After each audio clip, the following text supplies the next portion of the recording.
Is everyone in? Everyone's here? Well, this is it, ladies and gentlemen.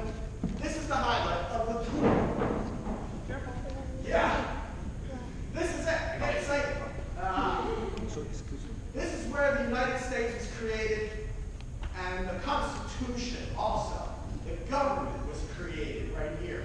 Two great events, all in the same room. I think, when we think it looked like this, when the Congress met here in 1775, sat 13 tables, 13 English colony representatives. The president of the Congress was John Hancock from Massachusetts. He would have sat back there. And when they came here, we're already fighting England. We need a general to lead the new army.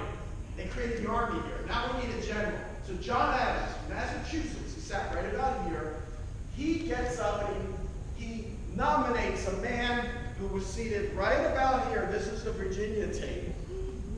Who was he? To lead George Washington, right? Everyone in the room votes for George Washington to be the new general of the new army. So he gets up and he leaves Philadelphia and he goes up to the Boston area and fights the British. This was the war room. They created the Army, the Navy, and the Marine Corps here. They also tried to make peace with the king, but it wasn't to be. Now it's 1776, 241 years ago. In this room, most of the men read this book, which was published that year.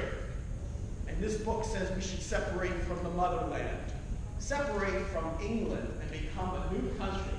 Anybody read this? Know what the name of this book is? Common Sense.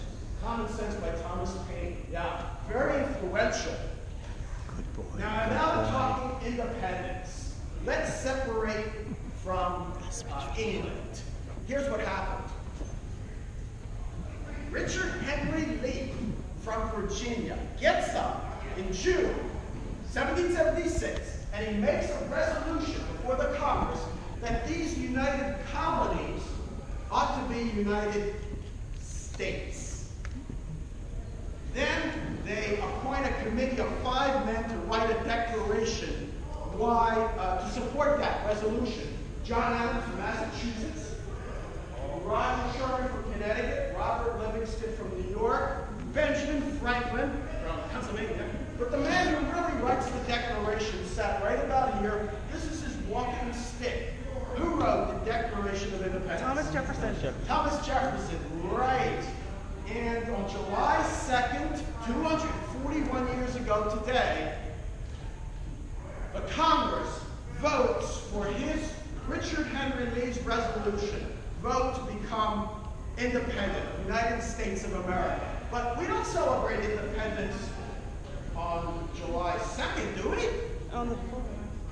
Tuesday we celebrate it, July 4th, because it takes 2 more days for the Declaration to get into its final form. 2 more days. So this is passed right here in this room in Congress on July 4th, 1776. The men of the Congress vote for this, and this declares we're separate from England and a new country, United States of America. Did you notice something at the bottom that's missing? Signatures. The signature. So next month, August 2nd, clerk writes it on paper and they sign it. August 2nd, 1776, the men get up from their chairs, walk up in front of John Hancock, the president. They dip their quills in the inkstand and sign this, the Declaration of Independence, which is one of the greatest statements of democracy in it, that all men are created equal and that they enjoy certain rights, life, liberty, and the pursuit of happiness. And in order to get those rights, we need a government of the people. We can't get the rights under the present King of Great Britain, so we have to form a new country, the United States of America. So the United States was born here, and then after before the war is over, our first Constitution was signed here. It was called the Articles of Confederation.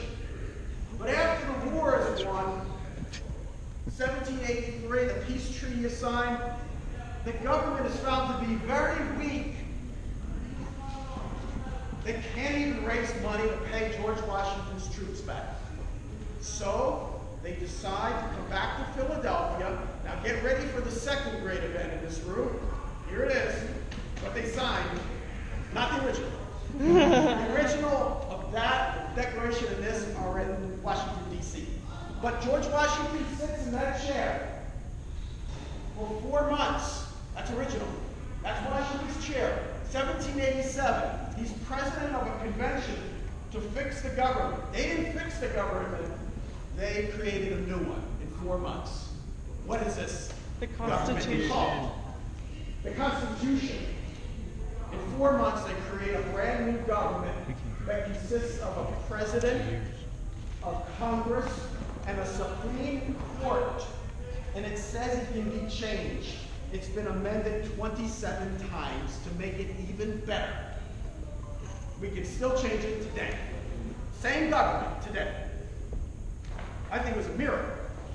They signed this in front of George Washington on September 17, 1787.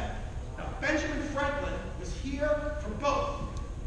He was here for the signing of the Constitution, too. He was 81 years old. He sat right about here, and he made a famous comment that day about the back of George Washington's chair.